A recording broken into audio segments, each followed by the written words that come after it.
Hello, അസ്സലാമു അലൈക്കും. നിശബ്ദതയുടെ താഴ്വരയിലേക്കാണ് കേട്ടോ ഇപ്രാവശ്യം നമ്മുടെ ഫാമിലിയോടൊപ്പം പോകുന്നത്. വേറെ എവിടേക്കല്ല, സൈലൻറ്റ് വാലിയിലേക്ക് തന്നെ. പാലക്കാട് ജില്ലയിൽ നീലഗിരി ഹിൽസിനോട് ചേർന്നിട്ടൊക്കെയുള്ള സൈലൻറ്റ് വാലിയിലേക്ക്. സൈലൻറ്റ് വാലിക്ക് അങ്ങനെ ഒരു പേര് വരാൻ കാരണം മറ്റു കാടുകളെ അപേക്ഷിച്ച് ചീവീട് കുറവുള്ളതും എന്നാൽ ചീവീടിൻ്റെ ശബ്ദം തീരെ ഇല്ലാത്തതുമായ ഒരു സ്ഥലമായതുകൊണ്ട് അത്രേ സൈലൻറ്റ് വാലിക്ക് അങ്ങനെ ഒരു പേര് വരാൻ കാരണം. കേട്ട പോലെ തന്നെ കാണാനും അതിസുന്ദരിയാണ് കേട്ടോ ഈ ഒരു കാട്. എല്ലായിടത്തും നോക്കിയാലും പച്ചപ്പും ഹരിതാപവും. സിറ്റി ലൈഫിലുള്ളവർക്കൊക്കെ ശരിക്കും പറഞ്ഞാൽ നല്ലൊരു ചോയ്സ് കൂടി തന്നെയാണ് ഈ ഒരു സൈലൻറ്റ് വാലി. നമ്മൾ സൈലൻറ്റ് വാലി വരാൻ ഉദ്ദേശിക്കുന്നുണ്ടെങ്കിൽ നേരത്തെ കൂട്ടി ബുക്ക് ചെയ്യണം കേട്ടോ.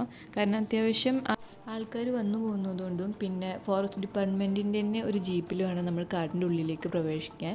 അതുകൊണ്ട് തന്നെ നേരത്തെ കൂട്ടി നമ്മൾ ബുക്ക് ചെയ്യുന്നതായിരിക്കും നല്ലത്. അവരുടെ ബുക്കിംഗ് ഡീറ്റെയിൽസ് അവരുടെ നമ്പേഴ്സൊക്കെ ഞാൻ ഡിസ്ക്രിപ്ഷൻ ബോക്സിൽ നൽകുന്നുണ്ട്, നിങ്ങൾ കയറി നോക്കിയാൽ മതി. പിന്നെ ഇവിടെ വന്നു കഴിഞ്ഞാൽ നമ്മൾ മിസ് ചെയ്യാൻ പാടില്ലാത്ത ഒന്ന് ഈ വാച്ച് ടവർ തന്നെയാണ്. സത്യം പറഞ്ഞാൽ ഇവിടെയുള്ള മെയിൻ അട്രാക്ഷൻ അത് തന്നെയാണ്. ഇതിന് മുകളിൽ കയറി നിന്ന് കാണുമ്പോഴുള്ള ഒരു 360 ഡിഗ്രിയുള്ള വ്യൂ ഉണ്ടാവുമല്ലോ, അതാണ് ഏറ്റവും അടിപൊളിയായിട്ടുള്ളത്.